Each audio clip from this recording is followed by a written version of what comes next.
Now, taking a look at stage 2 here for the Aventador J event, and going to just do a car run for the blueprints and taking out the Acura NSX for this.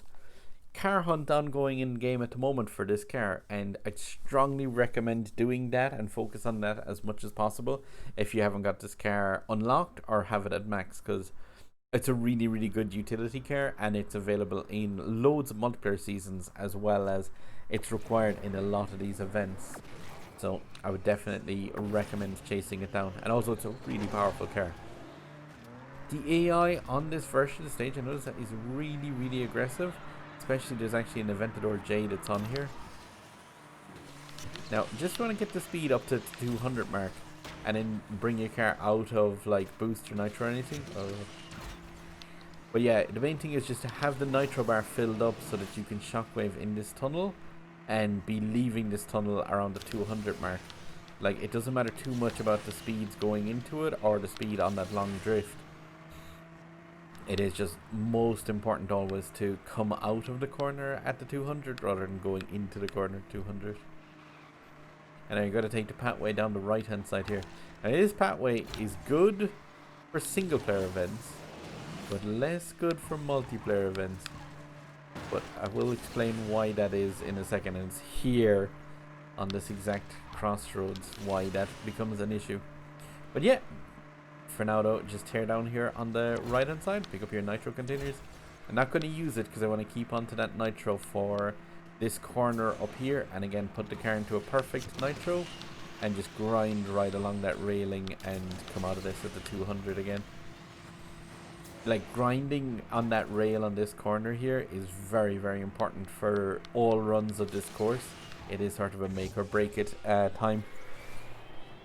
Oh, and 125. So yeah, you've got about 4 seconds leeway using that pathway around there.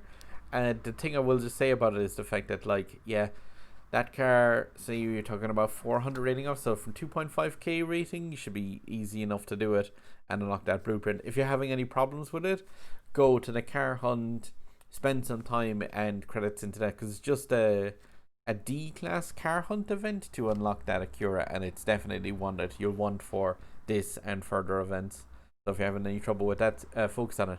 Now, that crossroad turn that I said is good in single player, but not in multiplayer. In single player, if you haven't noticed, AI always takes the same paths that you do. All of the extra pathways on multi-path races nearly always will have no AI on them. So yeah, it's grand.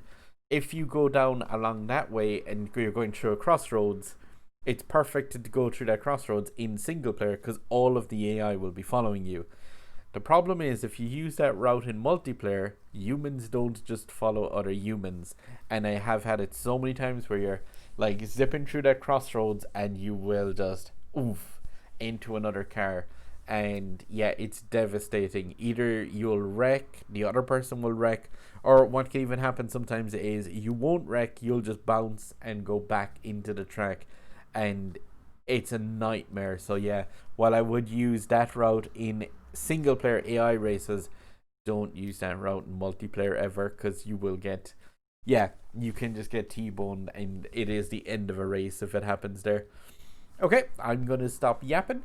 There's a sub button over my head here. There's me messing around with some indie games, giving them a first look review there, and there is a random video there from my channel that YouTube thinks you might like.